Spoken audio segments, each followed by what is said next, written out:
Good afternoon, everybody. I'm Vali Nasser, the Dean of Johns Hopkins University School of Advanced International Studies, and it is a pleasure and an honor to welcome you all to this conversation today with former Congressman and now Democratic presidential candidate John Delaney. Throughout his career, Congressman Delaney has straddled both public and private sectors, shaping and influencing some of the most important policy issues of our time. He represented Maryland's 6th District in the House of Representatives from 2013 to 2019.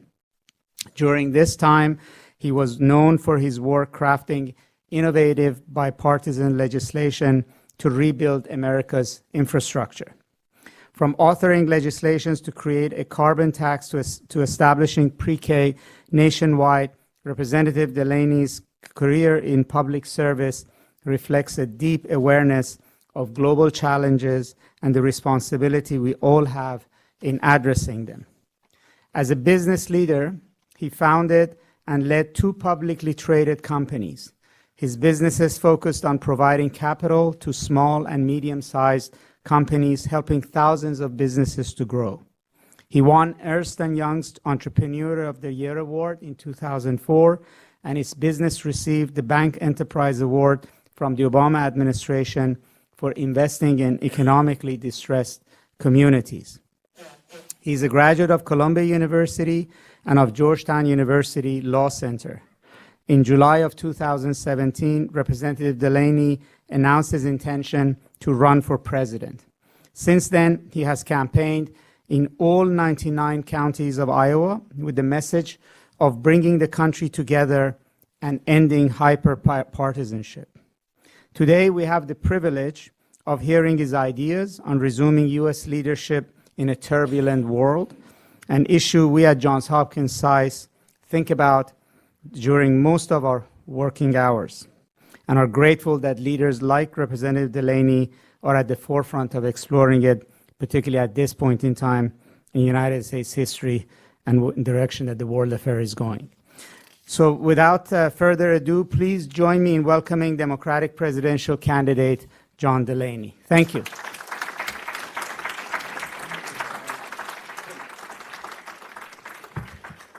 Dean, thank you so much for having me to this singular institution. It's a real honor to be here. I appreciate everyone taking time out of your busy schedule to talk about foreign policy, which I know is near and dear to your heart, particularly on a day where so much is going on, obviously with Venezuela, as we speak. So I'm grateful that you took the time out of your schedule to talk to have this moment to talk about foreign policy. And I look forward to your questions after I go through my prepared remarks. But thank you all very much for being here. So the price of greatness is responsibility, which is a very famous quote from Winston Churchill. And we all know that his words ring as true today as they did 70 years ago. As a great nation, we must be a responsible nation. As leaders, we have a responsibility to tell the truth, to lead, to find common ground, to tackle problems, and to engage in the world. If political leaders instead shirk from these responsibilities, which in my judgment they have for decades, and engage in irresponsible behavior, our country suffers and the whole world suffers. And that is the theme of my remarks here today, how we restore U.S. leadership to this notion of being responsible. I'm honored by the invitation to address, as I said, such a remarkable institution. This year you celebrate 75 years since your founding. 75 years ago, the world was still embroiled in World War II. Here at home, food rationing was being introduced. Race riots convulsed our cities. Despite turmoil, both at home and abroad, Christian Herter and Paul Nitze had the foresight to establish this amazing institution. Their aim at the time was to ensure that young Americans are prepared or were prepared for post-World War II U.S. and foreign policy. The early years of this great school coincided with the shaping of what we now call the post-war liberal international order. Today, that order is under stress. Resurgent nationalism and populism are questioning the core principles of this framework. Revisionist powers are working to undermine the authority of its rules. Herzl and Nietzsche were men of great vision in world affairs. They served presidents of both parties and were among a select group of wise leaders who convinced our nation's leaders to enact major national security policies in the second half of the 20th century. I can think of no better audience than SAIS to whom to engage in a conversation about the international challenges the United States faces in the 21st century. Let me start by introducing myself. I am the beneficiary of an America that worked, of an immigration system that worked, a social compact that worked, and a miraculous American innovation machine that worked, all of which was created by responsible American leaders. I am the grandson of immigrants. Two of my grandparents were born abroad in England and Ireland. One of them, my grandfather, Al Rowe, immigrated to the United States in 1923. He came with his 7 brothers and sisters into Ellis Island with his mother. They were all let into this country, but he was detained, and he was scheduled to be deported back to his home country of England. They sent him to Staten Island, where they held people at the time, but his family was able to get him an appeal. The reason he was detained and not let into this country is because he had one arm. And back then, in 1923, we did not let people into this country who were disabled. His family was able to get him an appeal. The appeal was held in the Great Hall of Ellis Island. My grandfather was gathered there with hundreds of people. He was a little boy. And as the judge walked into the room, my grandfather saw that the judge also had just one arm. And so you know how that story ended. My family settled in the New York area in North Jersey. My dad was an electrician, a union electrician. Our family had health care because of his union, and a scholarship from his union, the International Brotherhood of Electrical Workers, helped me go to college, something neither of my parents had the opportunity to do. After college, I went to law school and then got into business, starting 2 companies from scratch. We were able to take those companies public. I was the youngest CEO of a New York Stock Exchange company, and we were able to hire people, create jobs, and achieve great success. I've been blessed to have lived the American dream, but I worry that stories like mine are out of reach for this next generation. In fact, today's young people could be the first generation of Americans that don't do better than their parents, and that is a failure of leadership. In many ways, the failure to reform our own economic system has led to our current misguided approach to foreign policy. The 2020 presidential election takes place against the backdrop of significant changes here and around the world. The global balance of power is shifting before our eyes, with Asia now rivaling the West as the world's center of gravity. New powers are emerging, some posing unique challenges to the United States and this liberal world order. The extraordinary power of technological innovation has transformed everything in our world: our economics, jobs, national security, and basic human interaction. These forces have connected people in ways we could have never imagined. They have worked to create the greatest poverty elimination machine the world has ever seen. Anyone who thinks the condition of humankind has not fundamentally improved across the last 75 years is simply not looking at the facts. In 1950, only 25% of the world was interconnected globally, and the global poverty rate was 66%. Today, these forces have led to 75% of the world being interconnected, and the global poverty rate has fallen to 10%. The facts clearly favor the optimist. But this progress has come with challenges, including disrupting our economy and the economies of much of the developed West. The last several decades have seen extraordinary concentration of opportunity, wealth, and income making America in many ways a country of birthright, not of opportunity.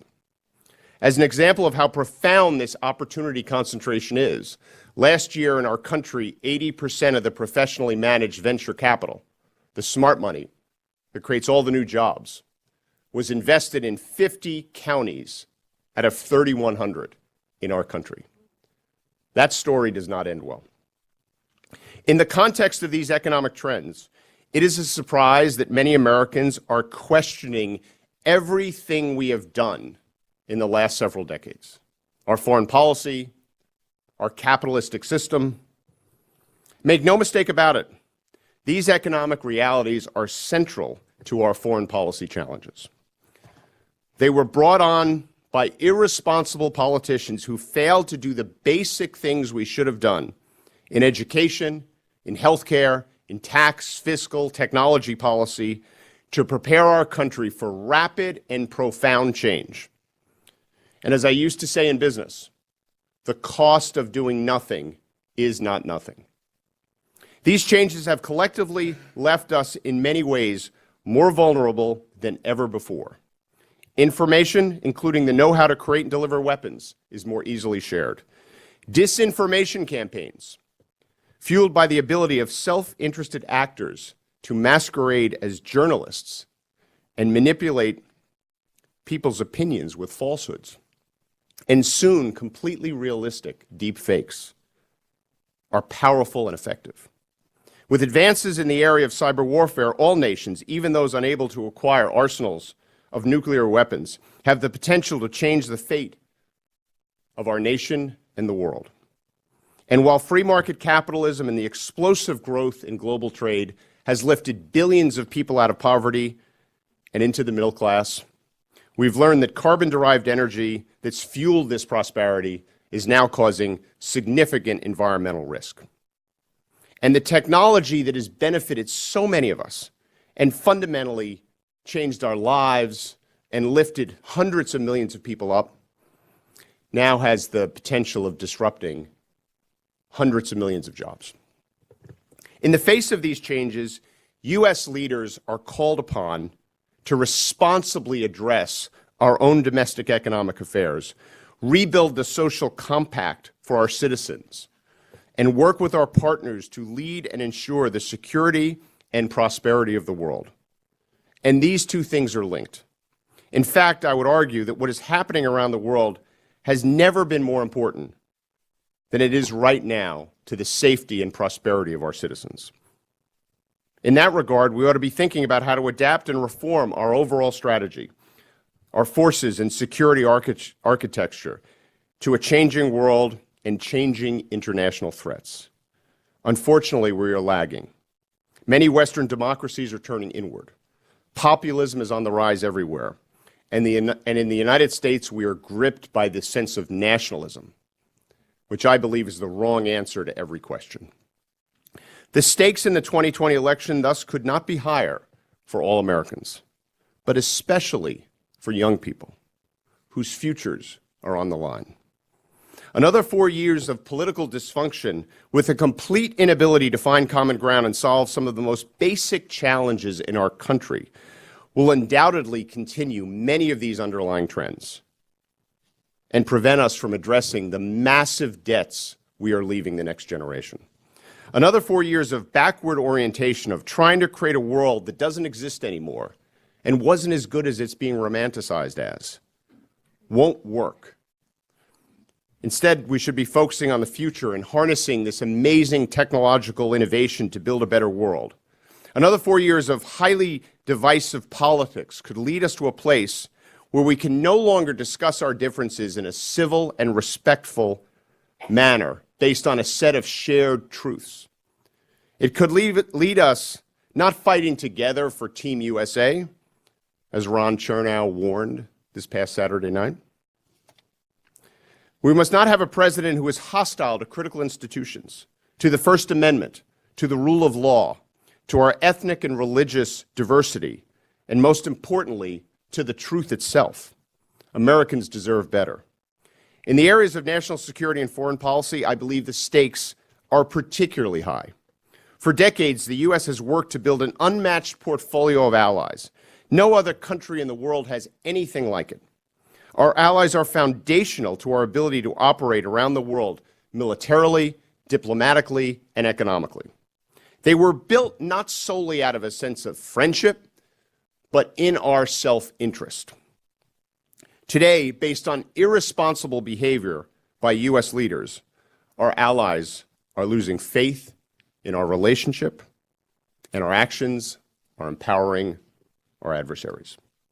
Across the last several decades, as America's economic share in the world has decreased, largely due to economic growth in other parts of the world, our diplomatic power share stayed at the same level and in many ways increased. Why? Because we engaged in the world. But I would argue that if our global engagements continue to decrease, we should expect our diplomatic power share to simply reflect our economic share. If we continue on our current trajectory, it could mean a dismantling of the global security architecture created and led by the United States that has largely maintained peace and prosperity for us and our allies since World War II. It could mean a nuclear arms race with Russia and China. It could mean the difference between a truly free world and one where despotic leaders have undue influence. It could lead to a migration or a pandemic crisis where global institutions are rendered ineffective and unable to respond. And it could mean an environmental disaster should the U.S. continue to remain a bystander in the face of climate change. Righting the ship will take work, but with responsible leadership, it is not only achievable, but it is inevitable. The world is yearning for responsible U.S. leadership. As president, I will lead the United States in a new direction. America will lead, not alienate. America will move forward, not inward. America will protect the homeland and defend its people and interests at home and abroad. This is an America that acts responsibly. Yes, responsibly is the key word in leading not only our country, but the global community. This is what I am focused on presenting here today, a foreign policy vision based on American ideals, values, and strength, standing with our allies and standing for our alliances. Before we get into specifics, I want to briefly share with you some of the actions I will take. These actions indicate how I think about the world, and they're responsible actions. I will rejoin the Trans-Pacific Partnership. I will rejoin the Paris Climate Accord, and I will lead a discussion globally as to how we advance what I think are incredibly promising negative emissions technologies. I will put arms control at the top of my national security agenda. I will mobilize all federal resources to mount an effective cyber defense. I will develop a new aid and stabilization plan for Central America that will stem the flow of migrants and asylum seekers to our borders. I will seek to rejoin the JCPOA, but negotiate tougher terms with Iran upon reentry. I will not seek reductions in defense spending and will work to reposition our military towards the threats of the future. I will call for a new authorization for military force, so the American people have an opportunity to hear a debate among their leaders about where our military is engaged. I will make clear that we stand once again for our ideals and with our allies. I am running for president to offer my fellow Americans and the world something different, something strong and bold, something based on a deep understanding of the most important trends shaping our world, something that will reestablish the United States' position as the leader in the international order. I am running to offer my country a responsible approach to the challenges and opportunities we face. My vision for our foreign policy and national security starts at home. A strong homeland is the only basis on which we can sustain a strong national defense and global leadership. Bringing our country together, focusing on solutions, creating opportunity, and encouraging responsibility, restoring the American dream of upward mobility, and making capitalism more just and inclusive are all fundamental pillars.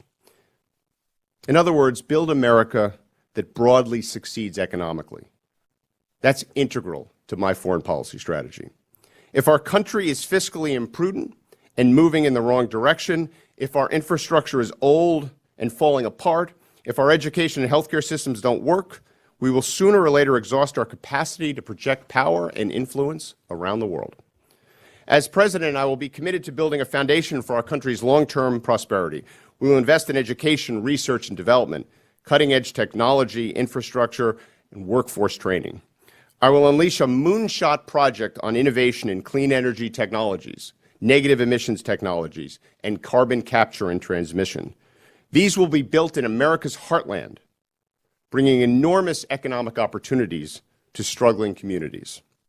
And we will restore our country's long-term fiscal health.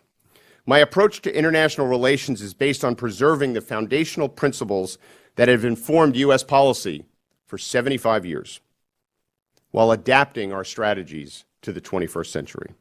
This means reaffirming and demonstrating who we are and what we stand for, a proud democracy that supports the cause of freedom and human rights around the world. My vision ensures that our military remains preeminent and that our men and women in the U.S. Armed Forces have the resources they need here and abroad. They will know we have their backs. My vision ends the era of ill-advised wars of choice that do not advance our vital national interests. Our ability to prevent war depends to a great extent on the perception of our adversaries that we could defeat them in any conflict. My vision makes a commitment to diplomacy the first resort. Our diplomatic corps can be a powerful force in the world when backed by the world's strongest military. The current administration is squandering this advantage by hollowing out the State Department. I will support these patriots, and I will restore the tools of statecraft needed to give policymakers options other than war. Similarly, my vision reenfranchises the men and women of our amazing intelligence community to ensure their best efforts to keep our nation secure in support of diplomatic and military efforts. My vision reaffirms for our security alliances and supporting relations with allies. I will make it clear to friend and foe that the United States stands by its security commitments. And my vision reinforces global multilateral institutions that establish rules on issues of critical importance to Americans. My vision revives arms controls negotiations, putting them high on the national security agenda. My vision addresses the implications of growing friction with China in the military, economic, and technological arenas. My vision embraces free trade and leverages trade agreements to support U.S. jobs, bolster U.S. exports, and compete in a global economy. Every meeting I have with a world leader will be staffed by my chief diplomat and my chief economic advisor. I see them as inextricably linked. My vision includes a robust foreign aid program to support global poverty reduction initiatives and to help enhance food security, education, health, and women's rights across the globe, with a particular focus on Africa and South Asia. My vision calls for rejoining the fight against climate change, and this is a responsible vision. And by being responsible at home and in the world, America will prosper. It is extremely important, however, that Democrats not make the mistake of assuming that all that needs to be done to bolster U.S. security is to reverse the misguided policies and positions of the current administration. Given fundamental changes in the global system that have been underway long before President Trump took office, it is imperative that we develop new approaches to emerging challenges. Despite our current tense relations with Moscow and Beijing, I am calling for candid discussions with both governments. We must try to resolve points of friction or otherwise minimize issues that have the potential to become triggers for conflict. In the case of Russia, I believe that an adversarial relationship goes against the long-term interests of both countries. Given the demographic and economic challenges Russia faces, it would benefit in the long term from close economic cooperation and friendly relations with the West. But I will make it clear that this can never happen while they interfere in our elections or the elections of our allies. The difference between my approach to Russia and President Trump's is that I believe, as did Ronald Reagan and many Cold War leaders, that we can only negotiate successfully with Moscow from a position of significant strength. If we approach Russia from a position of strength, then we can have an honest dialogue about Russia's interests and role in the world. A responsible president is clear-eyed about Russia's motives and tactics, but is mindful that dialogue with Russia is in our self-interest. Similarly, we have to change our approach to dealing with China's emergence as a global power. We need to initiate a serious discussion with China about the points of friction that have very real potential to provoke conflict between our two countries. We must explore whether our differences can be negotiated successfully or mitigated so as to avoid an unthinkable escalation between the two countries. Any responsible conversation with China has to focus on China's widespread and systemic program of intellectual property theft that has hurt our economy. China has become our rival by doing three things. They made smart investments. They worked hard, but they also didn't play by the rules. We can't let them not play by the rules during this next wave of tremendous innovation and technological transformation. I will organize a new effort among our allies to hold China accountable, but I will also hold the U.S. private sector accountable. We have laws that prohibit U.S. executives from making bribes to foreign leaders. Shouldn't those same laws prevent U.S. executives from depositing intellectual property that was developed by the taxpayers of the United States into joint ventures, knowing full well they will be stolen and misappropriated? To close, I want to share with you my core foreign policy priorities that we will pursue day one. After all, leading is fundamentally about choosing and setting priorities. While these are not in any particular order, together they lay out a responsible agenda. First, protect the interests and security of the United States. It is a fundamental responsibility of our government to make sure that our people are safe. Anyone seeking the job as Commander-in-Chief should have that responsibility in mind every single day. We have to take threats seriously. We have to take the fight to our enemies. And we have to make sure that the entire world knows of the extreme consequences associated with harming the United States or our people. We have to be clear that we have a zero-tolerance policy. This also means securing our borders, and it can be done.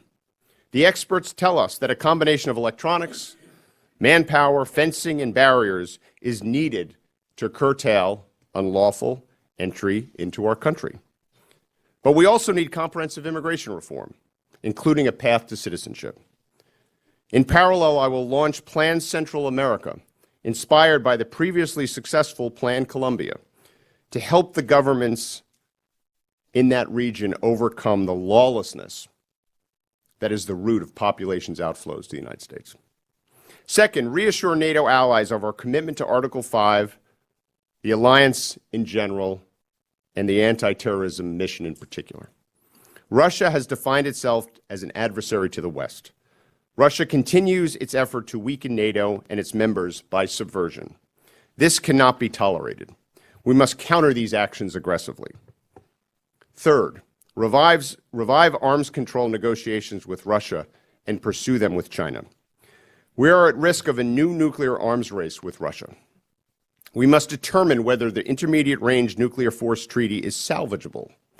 I also pledge to seek a new strategic arms agreement between the U.S. and Russia. New START is the last remaining major U.S.-Russian arms control agreement with major limitations and verification procedures. It expires on February 5th, 2021, just days after the next president takes office. I will also explore the possibility of arms control with China, particularly in the area of intermediate-range missiles. Fourth, address issues in the Middle East. The Middle East requires the U.S. to remain engaged on issues of concern, and we have brave men and women at risk there and other places around the world every day. In each such decision I make in the Middle East, there will be clear goals. For example, in Syria, we should not reduce forces until we have a clear understanding of how the Kurds will be protected, that the threat of ISIS is eliminated, that the large number of ISIS detainees are dealt with properly, and that Iran doesn't have a military presence on the Israeli border. In Iraq and Afghanistan, our long-term goal, of course, must be force reduction, but accompanied by an ongoing presence focused on security and anti-terrorism training. I support reviving U.S. participation in the JCPOA. We can leverage our return to the negotiating table to obtain improvements to the deal, as well as to address Iran's destabilizing activities in the region and beyond. As for our strategic partnership with Israel, it will remain strong and bipartisan under my presidency. I am completely committed to the security of Israel and recognize them as one of the most important allies to the United States. I am firmly against efforts to delegitimize Israel, such as BDS. The issue of how to achieve peace with the Palestinians, who inhabit the same geographic space, remains on the table. For decades, the United States has invested considerably in an effort to achieve a two-state solution, which I have always supported and will continue to support. But ultimately, for any solution to succeed, it must be the result of direct negotiation between the Israelis and the Palestinians. Fifth, sustain our resolve and focus on defeating terrorists. The tragic killing in Sri Lanka should remind us that we're in a long-term worldwide fight requiring determination and endurance. Six, pursue a get-tough approach with China that aims to eliminate Chinese theft of U.S. technology and intellectual property and unfair barriers to American exports and investment. China acts like pirates. Trump's trade war, however, is proving extremely costly to American producers, workers, and consumers. And I greatly fear he will settle for short-term Chinese concessions in exchange for surrendering the high ground on technology. We need to negotiate with China from a position of strength, and that means ending trade wars with our closest friends and allies so that we can join forces in confronting Beijing. It also means rejoining the Trans-Pacific Partnership. Seventh, lead the fight against global warming. I will resume U.S. participation in the Paris Climate Agreement, and I pledge that my administration will harness American ingenuity and international leadership to save our planet from irreversible effects of global warming.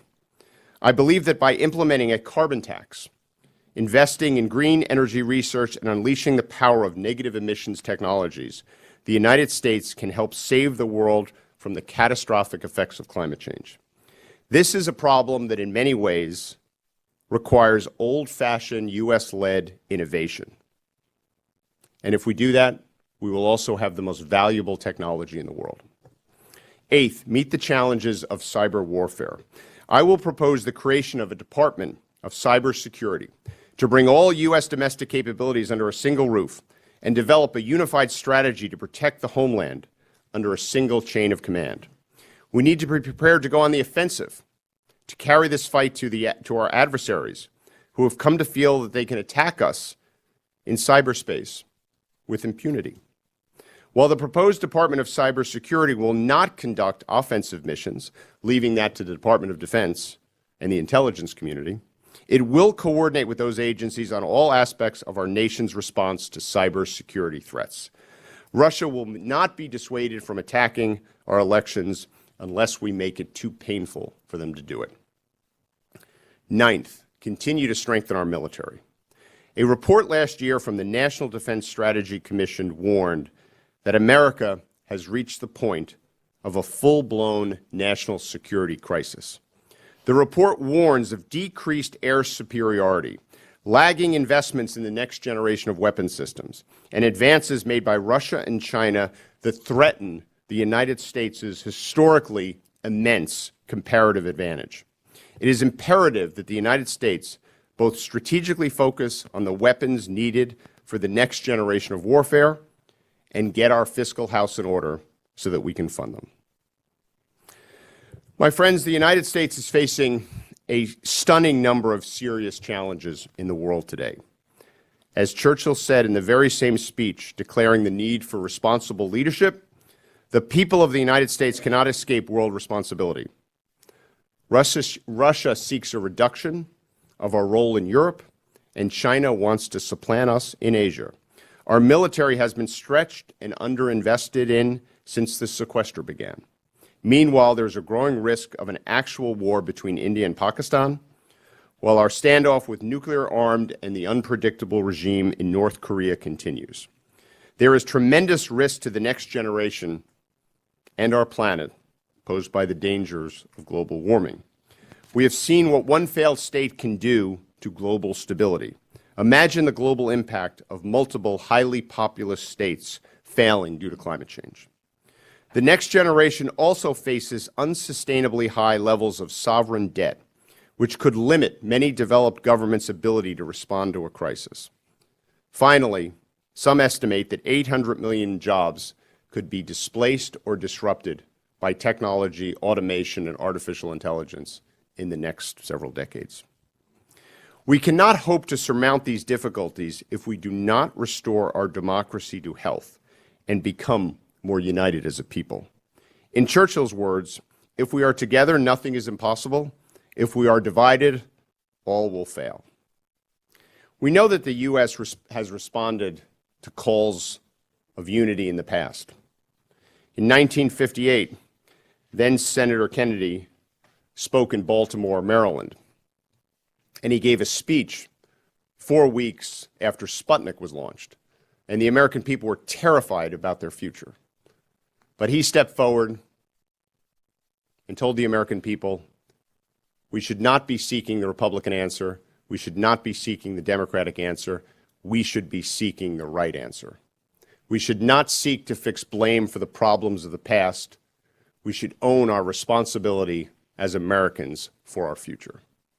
I think we're in a very similar moment today. There's a massive convergence of forces going on around the world, mostly based on technological innovation and global interconnection. It is fundamentally changing everything in our world and countries around the world. It is destabilizing our economies, destabilizing our political system, destabilizing the political system of countries around the world, and is threatening this world order that so many people have worked so hard to build in the last 70 or 75 years. That's why I believe we need responsible leadership to step forward. Be responsible about our domestic affairs, be responsible about our foreign policy, do the courageous thing that's needed, which is to find common ground, get things done, and be the kind of leaders the American people deserve, and in that regard, that the world deserves. That's why I'm running for president, to be that kind of a responsible leader that's needed not only here, but around the world. So thank you for having me.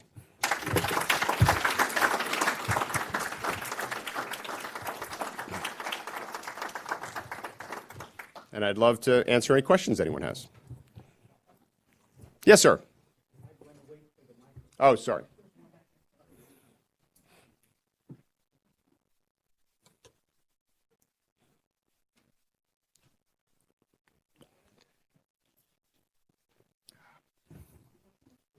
Right there.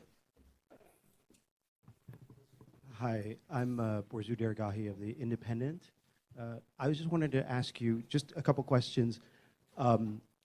Which, if any, steps have you taken to reach out to international interlocutors, diplomats here in DC, to sort of explain this anomalous period?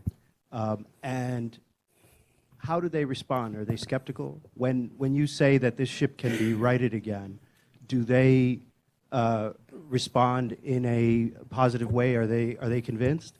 And the other question I just had for you, and I'm sure it'll come up later as well, what would you say to those people who say that the collapse or the deterioration of the liberal world order that you spoke of is less because of the current administration and just a sort of secular empirical reality, and that the current administration is possibly a symptom of that collapse? Thank you. Well, let me deal with the second part of your question first, which is I would agree with them entirely. I think the current administration is both a symptom and in many ways a punctuation of decades of failed politics in our country. As you can tell from my remarks, my underlying theory of the case is that we're in the predicament we're in now because we've largely failed to respond to change. Right? Responding to change is very, very important for a government to do because change happens whether the government responds or not. Absent some government role in helping to prepare people and a nation for that change, what the change does is it acts like a sorting machine, sorting the country out between winners and those left behind. And I believe that's what basically happened to our country, which is the world changed very fast, in some ways faster than any of us could have imagined, driven by these powerful forces of technology and globalization. And we should have done things in healthcare and tax policy and education and fiscal policy and technology policy to better prepare our citizens for this change. And we didn't do that. And that caused many of our country to basically question, as I said, everything we've done. And I think that's happening around the world. So I definitely believe the current administration, right, while exacerbating in many ways the destabilization of the world by affirmatively rejecting the world order in many ways, right, with a go-it-alone strategy with trade, with a go-it-alone strategy in terms of negotiation, by wanting to build a wall, tear up Paris, tear up TPP, question NATO. That's obviously accelerating, right, a very dangerous trend that had been occurring around the world. Now, as it relates to the first part of your question, which is can we get it back, I think the answer is yes. Right, I think the world does yearn for U.S. leadership, and they would like the United States to reassert itself. Now, I don't think we have unlimited amount of time to do this, which is why I think the 2020 election is so important. But I think the tone at the top matters, and I think a new president can set a new tone at the top, not only in our country, but also in terms of the role the United States plays in effectively shepherding and leading this world order. So that's how I think about that. I'm Peter Humphrey, Intel analyst and a former diplomat. I'm a big believer in not giving security guarantees to mass murderers. I seem to be in the minority, amazingly. And I'm wondering, when the magical thinking about North Korea finally comes to an end, are you willing to tell us what Plan B is? And are you willing to consider multifaceted covert operations toward regime change? Listen, I think the path forward in North Korea, I mean, I think it's ultimately in the self-interest of North Korea, right, to want to re-embrace some form of economic relations. That doesn't mean being completely readmitted to the global economy. But I think they're ultimately going to have to seek some type of economic relations that are more stabilized than they have now. And I don't think we have to give up a lot to do that. I think we can ultimately wear them down, and I think that's our solution to that situation.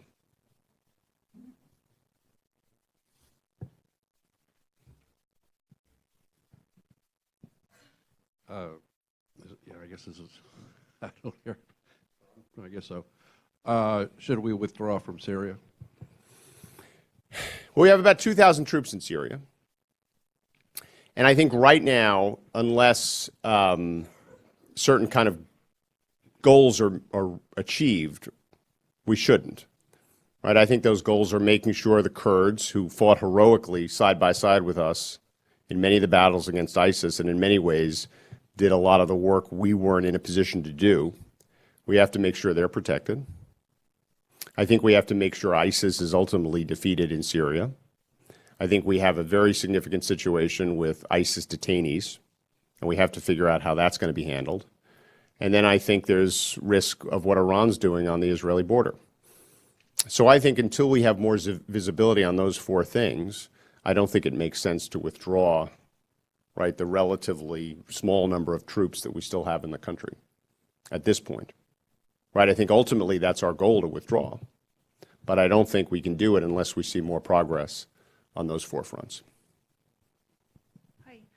My question is gerrymandering and voter suppression laws. We have pretty bad gerrymandering rules throughout our nation and voter suppression. Could you talk about that? Sure. I mean, I think there's kind of a three-headed monster in politics right now.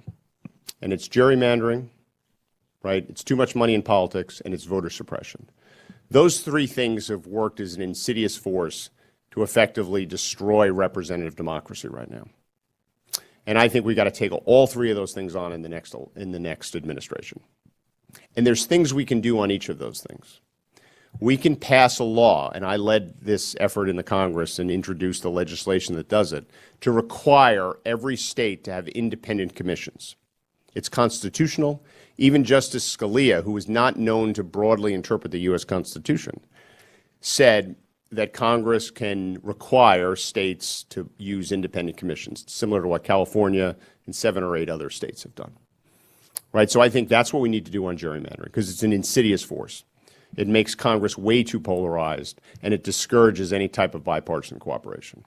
I think on voter suppression, we need to pass an amendment to the Voting Rights Act, right, so that the Department of Justice can actually police some of these efforts to suppress the vote. And then on money in politics, I think there's very specific things we can do as well. Again, we're somewhat constrained, right, by the freedoms and liberties we enjoy because of freedom of speech in this country. But there are real things we can do. I mean, if someone gives money to my political campaign right now, they have to disclose their name, where they live, and what their occupation is. If they were to give money to a super PAC, they don't have to disclose any of those things. So we can clearly require disclosure. We can do things to empower small dollar donations. And there's other things we can do to get some of the money out of politics. And I think we have to tackle all three of those things, because each one of them is a problem in and of themselves. But working together, it's really, as I say, insidious. Thank you. My name is Chow Ying Feng. I'm an alumna of SAIS, also reporter BBC Chinese Service. Thank you for coming on the BBC show last week. So you mentioned China act like pirates. How would you negotiate with pirates on trade? And in a broader sense, could you elaborate on your vision for U.S.-China relations, which is probably the most important bilateral relationship in the coming decades? Yeah, it is undoubtedly the most important. It's hard to ever prioritize what's the most important foreign policy priority, because you never know how the world's going to unfold. But our relationship with China is undoubtedly one of the most important foreign policy challenges for the next several decades. And I do believe they've acted like pirates. I think they steal intellectual property, right? They haven't played by the global rules around kind of trade.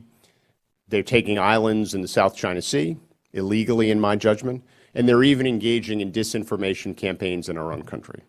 So we have to be clear-eyed about what we're dealing with. But I think the way you deal with it is not by engaging in the kind of trade war we're seeing right now, which I think for China, who plays the long game better than anyone I've ever seen, right? They will make short-term concessions. They'll agree to buy soybeans. They'll agree to buy some Boeing planes. They'll agree to do some things to reduce the trade deficit, because that's how the president measures our relationship with China.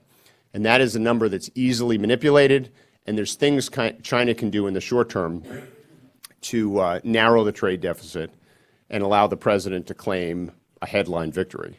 Now, that comes, in my judgment, with a cost, right? I think we will, as I said in my speech, surrender the high ground on technology, right? We won't do the kind of things we need to do to actually combat their theft of intellectual property, which is very dangerous when you combine it with the fact that China doesn't have a lot of protections on their own citizens, right? So their ability to harvest data without any protections from their own citizens, combined with their ability to effectively take intellectual property, really puts them in a position where they can be a dominant force in the next wave of technological innovation.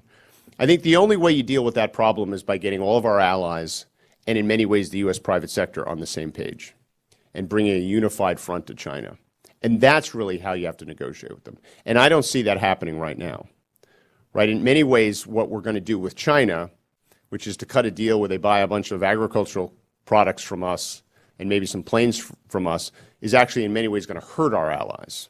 because they're going to reallocate their purchases from other countries to us, right? So I would favor a unified approach to China, but which also involves U.S. private companies. As I said in my remarks, I think what U.S. private companies get away with in terms of taking intellectual property, many of which we've paid for, right, through basic research that the government's conducted, and we've allowed them to commercialize, which I totally favor, by the way. It's a great model we have here.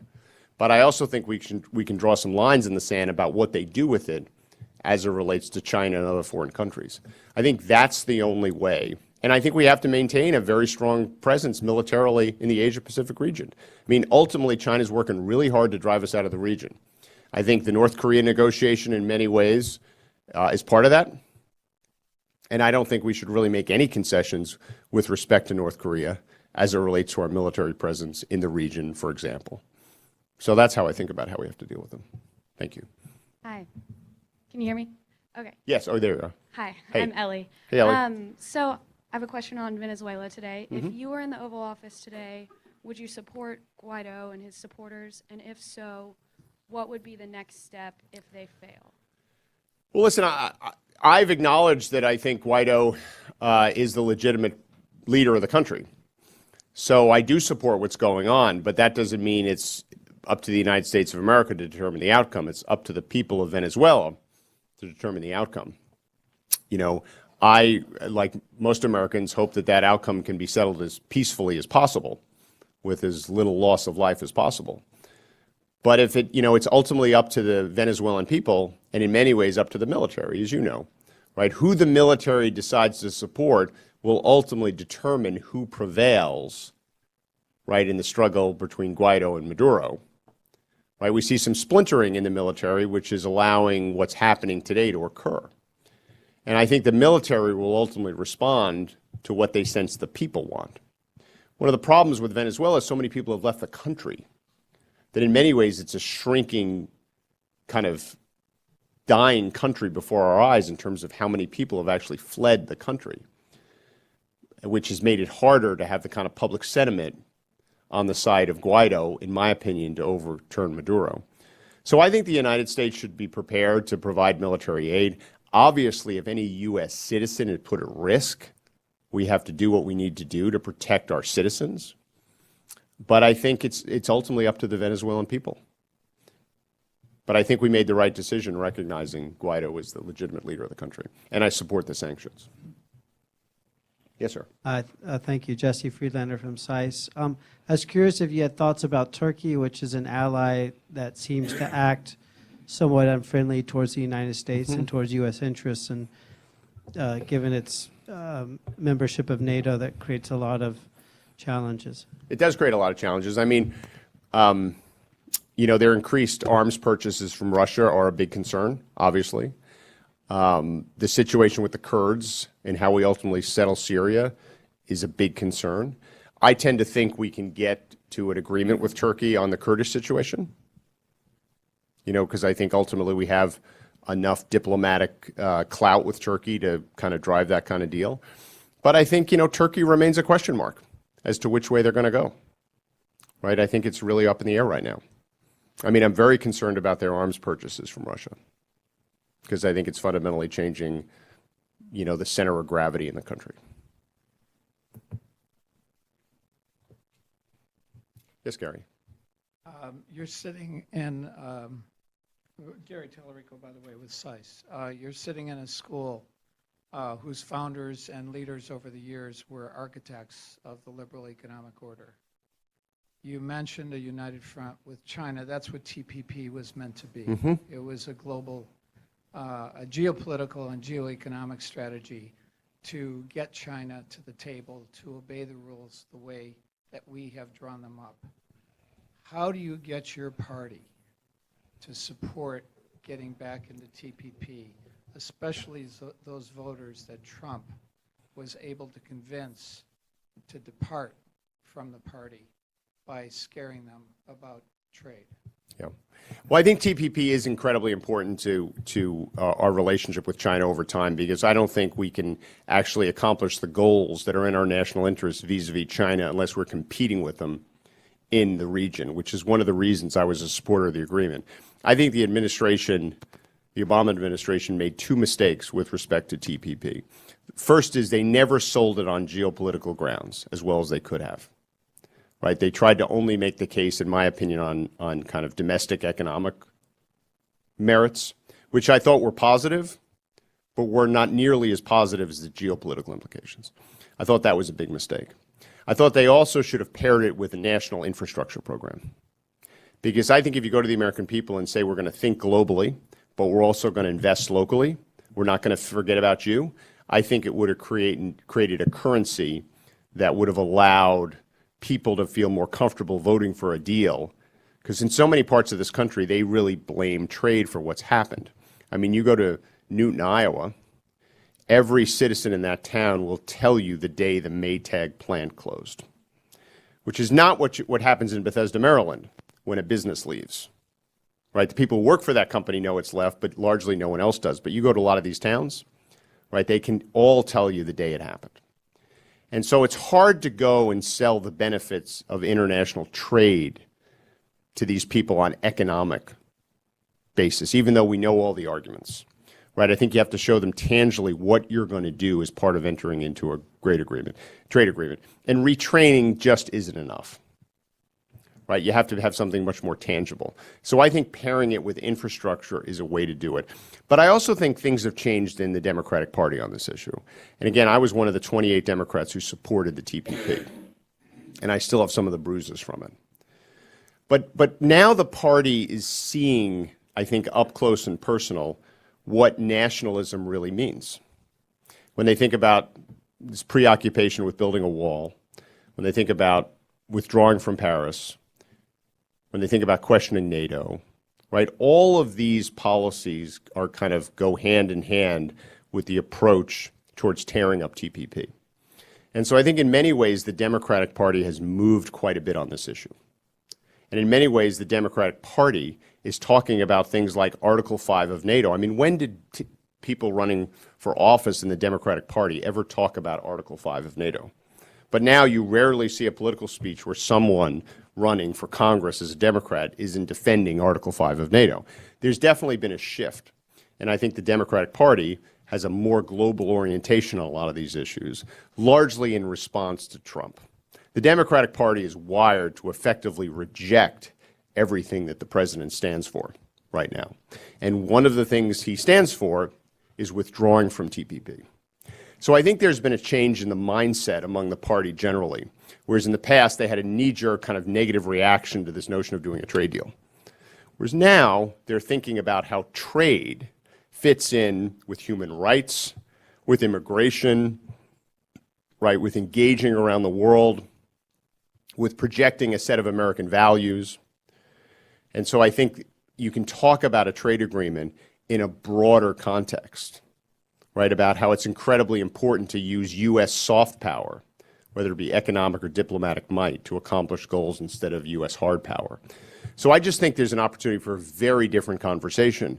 But you also have to be able to defend these trade deals in the places that have been hurt by them, right? You've got to go to Newton, Iowa. You've got to go to Lordstown. Now, I think when you go to those places and you can say, hey, this trade war is actually hurting you in other ways, you know, they start appreciating some of the benefits of being engaged globally. But I think you have to bring something real and tangible to the table, which is why I've always thought, you know, entering into large trade deals like the Trans-Pacific Partnership, which had unbelievable benefits to us, as we all know. I mean, we would have been the head of a table, and the seats at that table would be occupied by countries that control 40% of the Asian market. But you have to be able to show people what you're going to do for them, right, immediately. So if you enter into a trade deal and you double the earned income tax credit, that's a really good conversation to have with a lot of these communities. If you enter into a trade deal and you're talking about infrastructure, that's a really good conversation. If you're entering into a trade deal and you're talking about creating incentives for carbon capture and negative emissions technologies to actually be built in these kind of communities through very specific incentives. If you're entering into a trade deal and you're saying to people, I'm going to require 25% of government contractors to now have half of their employees in communities that are distressed economically. If you start talking about those policies being paired with trade, suddenly it's a very different conversation. Well, oh, there's the mic, sorry. Thinking about improving relations with Russia, thinking back to the collapse of the Soviet Union, I have never heard an American express any admiration for the fact that the Russian military, more than any other military, was responsible for, if you will, winning World War II in Europe. And I'm just wondering, I've heard this, that Russians, official and non-official, today resent the fact that especially the Americans have never acknowledged the role Russia played. And if it were acknowledged by our diplomats, would that somehow grease the way for possibly improving the relations with that country today? Yeah, you know, it's a very interesting question. I've never had it posed to me before. We know that a lot of Putin's strength is based on appealing to to nationalism within his own country and a sense for Russia to play the kind of role it's played in the world historically, right? To this notion of reasserting Russia's role in building the world order so that the citizens of Russia could be proud of their country in a way they hark back to and think about. I think that's an interesting observation. I do think there are many reasons why it's important for us to maintain some relationship with Russia, and I do worry about the direction it's headed. Because I believe one of the great successes in the last several decades is the fact that when the Soviet Union fell, that the nuclear arsenal of the former Soviet Union was successfully transitioned. And as best we can tell, there have been no real leakage of weapons or materials or know-how in any way that we can affirmatively confirm, if you will. And that, I think, is a huge success. And I think U.S. diplomats, the U.S. government, and the country of Russia deserve credit for that. And I think we're going to have to make another transition like that at some point in the future. I don't know when it'll be, but at some point, Putin will not continue to lead Russia. Right? That's inevitable. None of us know when it's going to happen, but it's inevitable. And it's not like there's a good succession plan in place, where there's a smooth transition of power like we have in our country, completely lined up and ready to go. And so it will create another one of those moments where the second largest nuclear arsenal in the world is going to have to be successfully transitioned from a leader who has completely controlled the government of that country for a very long time. And if for no other reason it is in the national interest of the United States of America to maintain a relationship with Russia for that moment, because that is purely in our self-interest. So I think there are dimensions to this relationship that are different than are those that are often talked about, like the risk I just identified. It's rarely discussed as it relates to our relationship with Russia, but to me it's incredibly consequential. So thank you. So unfortunately we're at the end of our time. I would Thank you, very Dean. much like to thank Representative Delaney for coming here, for giving this speech. I'm very glad to hear your thoughts, and I have to say that the level of the discourse that you put forward is truly welcome. And one might have expected that your comments may have been well crafted, but I'm particularly impressed with how much you've thought about these issues, and it comes through the way you answered the questions. And I hope that you will continue to bring this level of awareness about the importance of international affairs to the presidential debates. And we wish you the very best. Thank you, sir. Go forward and hope to be able to continue this conversation with you. Please join me in thanking Representative. Thank you, Dean. Thank you. Thank you very much. Thank you all for being here.